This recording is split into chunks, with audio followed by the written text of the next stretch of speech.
When American GIs stepped into World War II, they didn't just carry a gun. They carried a symbol of industrial might, a vast collection of weapons that defined the 20th century battlefield. The United States arsenal spanned from rifles that provided unmatched infantry fire superiority to flamethrowers that broke the will of dug-in defenders. We're breaking down the full inventory of gear that allowed the U.S. to become an unstoppable global power. First up, the backbone of the infantry squad, rifles and carbines.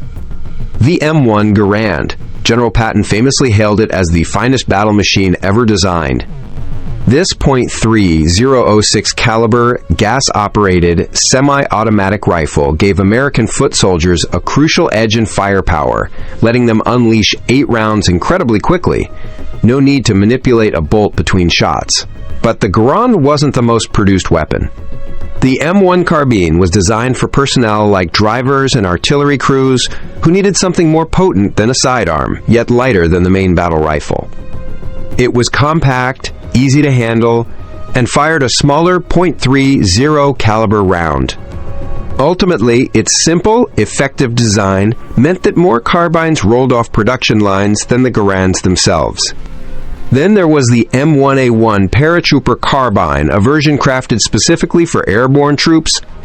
This model featured a folding wire stock, allowing jump-capable soldiers to securely strap the firearm to their chest, ready for immediate use the moment they touched the ground.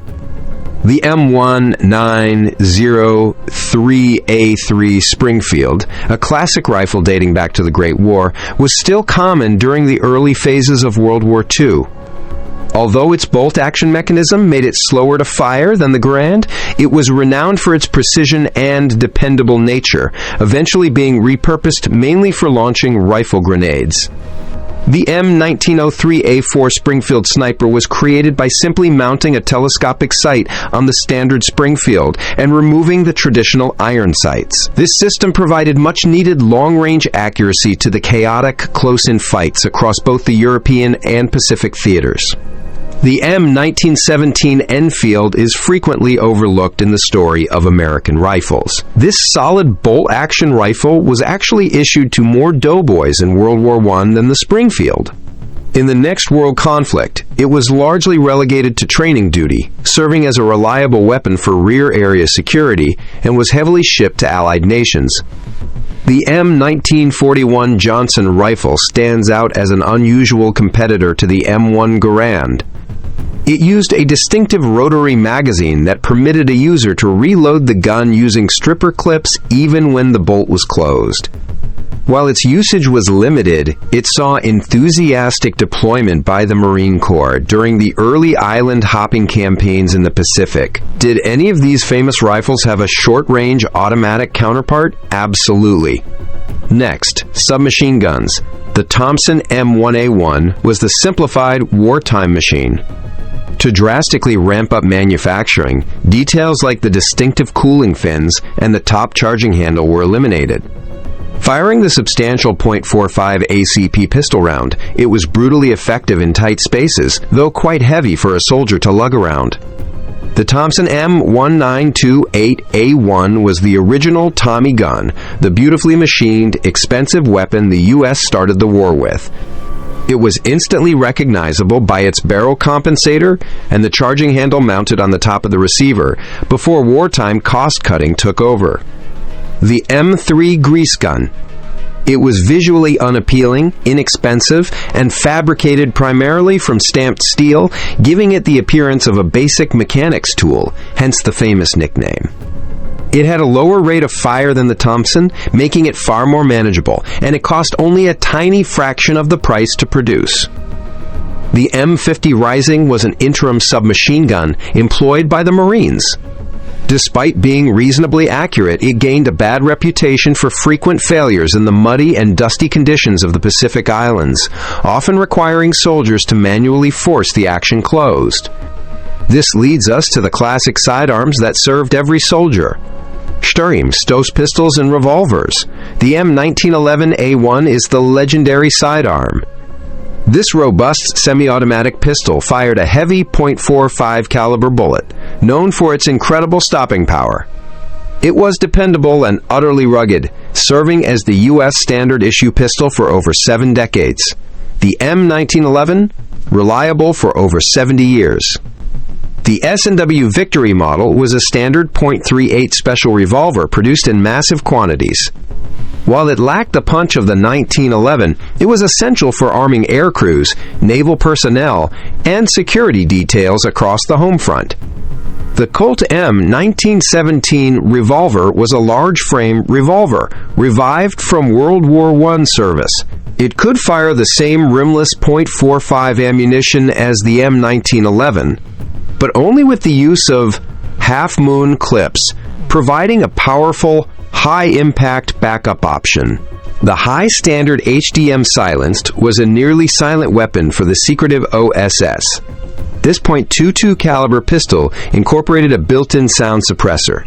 It's famous for being demonstrated in the Oval Office. President Roosevelt reportedly didn't even notice when it was fired into a safe target. The FP-45 Liberator. This crude, single-shot pistol, costing only about $2 to manufacture, was more a tool of psychological warfare than a true combat weapon. Millions were airdropped behind enemy lines to provide resistance fighters with just enough firepower to steal a better weapon from an Axis guard. Did the American military have any answer to the Axis's fearsome volume of fire? We arrive at the Asterisk machine guns. The M1918A2 BAR, Browning automatic rifle, was the pillar of the infantry squad's firepower. Firing a full-power rifle cartridge, it expertly bridged the gap between a standard rifle and a true machine gun, though its 20-round magazine limited its continuous suppressive capability.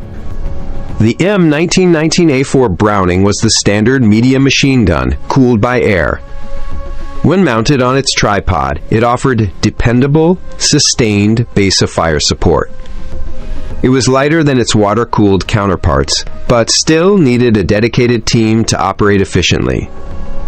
The M1919A6 Browning was an attempt to make the tripod-mounted machine gun mobile. Designers added a metal buttstock and a bipod. It was functional but notoriously front-heavy and difficult to handle effectively in dynamic field conditions. The M1917A1 water-cooled was the master of continuous fire. Thanks to a water jacket surrounding the barrel, this massive machine gun could fire for extended periods without overheating, making it ideal for fixed, defensive positions. The M2HB .50 caliber, affectionately known as Ma Deuce, was the heavy machine gun capable of ripping through light armor, low-flying aircraft, and protective cover. Its design was so flawless that it remains a crucial part of the U.S. military's arsenal even today. But sometimes, you need a weapon for the closest possible fight.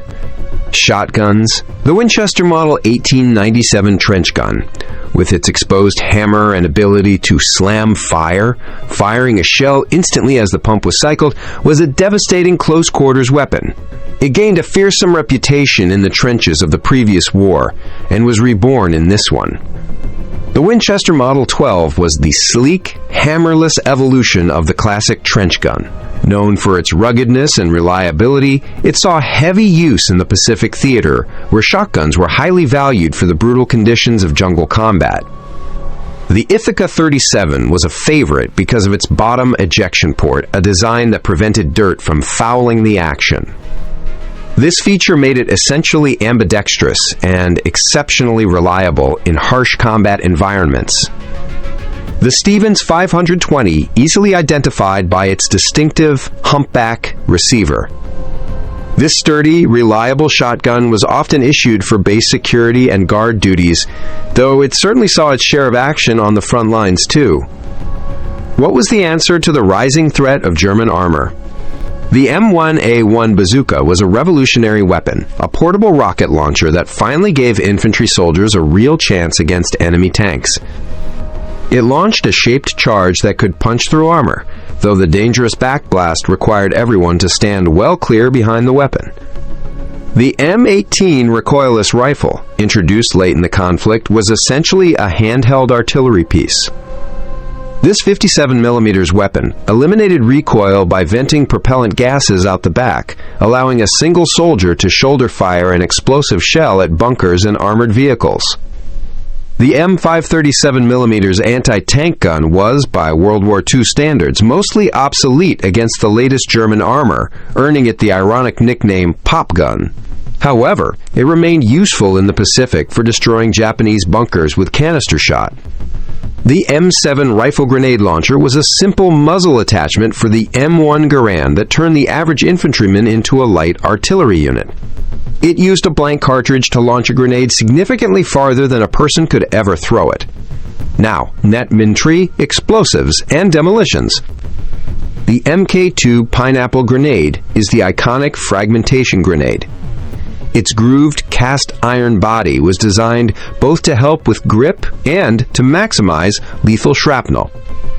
It was the standard frag used to clear out enemy foxholes and enclosed spaces. The M15 white phosphorus grenade, or Willie Pete, created an extremely dense smoke screen and dispersed burning phosphorus that was nearly impossible to put out. It was used for crucial tasks like signaling, screening troop movements, and forcing entrenched enemies out of cover. The M1 anti-tank mine was a passive weapon designed to deny access to an area. These pressure-activated explosives were buried in roads and fields to instantly immobilize enemy tanks and disrupt crucial logistical supply lines. The Bangalore torpedo, famously used on D-Day, consisted of connectable tubes of explosives.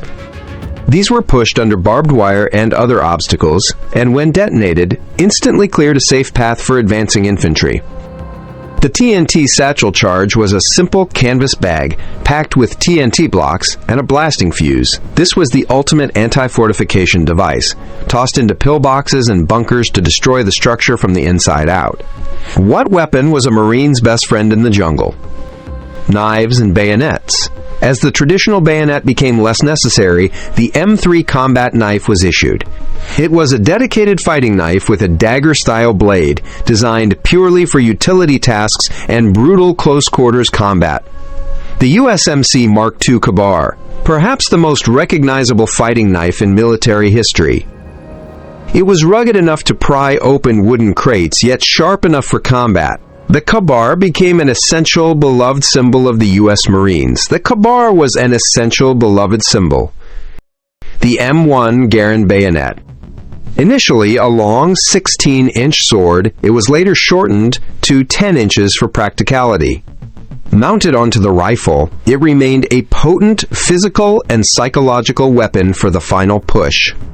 The M1917 Enfield bayonet. This long, sword-like bayonet originally fit the Enfield rifle. Interestingly, it saw wide use in World War II because it fit perfectly onto the famous Winchester trench shotguns. The M1918 Mark I trench knife, a brutal leftover from the First World War. It featured a brass knuckle handle and a skull crusher pommel. It was issued to elite troops like Rangers and paratroopers for silent elimination and close-in fighting. Finally, the infantry's indirect fire support and the war's most terrifying weapon, mortars and flamethrowers. The M2 60mm mortar was the pocket artillery for the infantry company.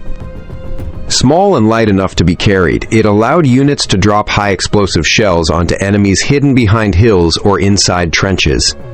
The M1 81mm mortar was the larger sibling of the 60mm.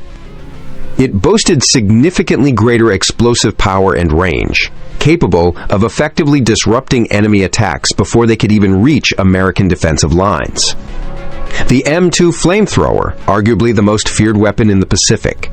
Strapped to a soldier's back, it projected a stream of liquid fire into Japanese caves and bunkers, giving entrenched enemies an absolutely horrific choice: surrender now, or face a fiery death.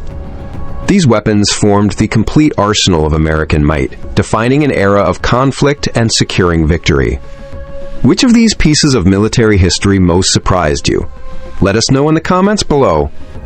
And if you found this deep dive valuable, please remember to like this video and subscribe to the Winds of Thought channel for more histories you didn't know you needed.